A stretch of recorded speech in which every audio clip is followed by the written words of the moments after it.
Shalom saudara, kita berjumpa lagi hari ini dengan kasih setia Tuhan. Nah saudaraku, saya bersyukur karena hari ini pasti Tuhan lakukan keajaiban.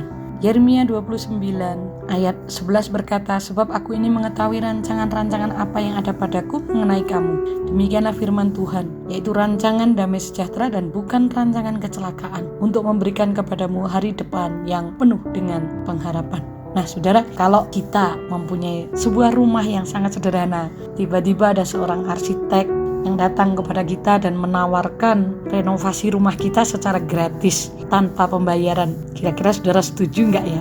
Dalam pikiran kita tentu kita berpikir mungkin arsitek itu akan menambahkan beberapa ornamen atau mengubahkan yang dalam diubah seperti apa, atau beberapa hiasan atau diperbaiki catnya. Itu pikiran kita. Tapi tahukah saudara, kalau seorang arsitek sudah menawarkan begitu, kadang-kadang yang dia lakukan adalah arsitek itu mulai memecah-mecah kaca yang ada di rumah kita yang sangat sederhana itu. Gak sesuai dengan pikiran kita. Karena kita berpikir mungkin diperbarui, ditambah sana, tambah sini, dipoles sana, poles sini. Tapi arsitek ini akan memecahkan kaca-kaca, keramik lantai, dan mulai merobohkan beberapa tembok, saudaraku, bahkan menghancurkan ruang tamu yang menurut arsitek itu gak pas. Nah, ia mulai menggali tempat di kamar tidur kita yang mungkin bahkan sepertinya rumah kita tuh hampirnya rata dengan tanah. Yang apa yang dia lakukan, saudaraku?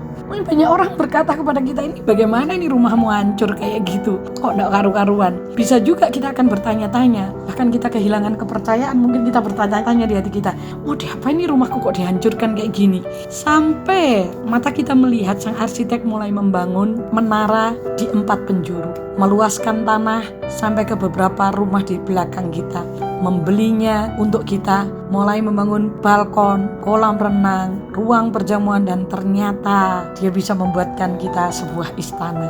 Nah saudara, sang arsitek akan berkata, jika aku berkata aku akan melakukan sebuah perbaikan terhadap rumahmu, berarti rumahmu akan menjadi yang terbaik sesuai dengan rancanganku, bukan seperti pikiranmu untuk hanya sebagai pemanis. Tahukah saudaraku bahwa hidup kita itu disebut juga sebagai rumah dan seringkali memerlukan perubahan total. Sebuah kerusakan akibat kita membiarkan arsitek agung yang masuk dalam hidup kita itu menjamin masa depan kita. Tahukah saudara bahwa Tuhan Yesuslah arsitek agung dalam hidup kita? Ketika kita membiarkan dia masuk, kita menjadikan dia sebagai Tuhan dan Juru Selamat. Kita membiarkan dia merenovasi seluruh hidup kita, merubah total. Maka hasil akhirnya adalah seperti Yeremia 29 ayat 11. Cuman seringkali apa yang Tuhan kerjakan itu gak sama dengan pikiran kita. Kita berpikir bahwa Tuhan akan memoles hidup kita sana sini, dan itu seperti pemikiran kita. Dengar baik-baik, izinkan arsitek agung mengubah hidupmu, maka benar-benar tidak pernah mengecewakan. Bapa, terima kasih buat firman-Mu hari ini yang menguatkan kami. Engkau adalah arsitek agung kami yang tidak pernah gagal, dan kami tahu ketika kami tetap mempercayai-Mu, maka hasil akhir sangat memuaskan dan pasti baik adanya. Terima kasih Bapa, dalam nama Yesus. Amin. Selamat melakukan dan selamat mempercayai Tuhan. Tuhan Yesus memberkati.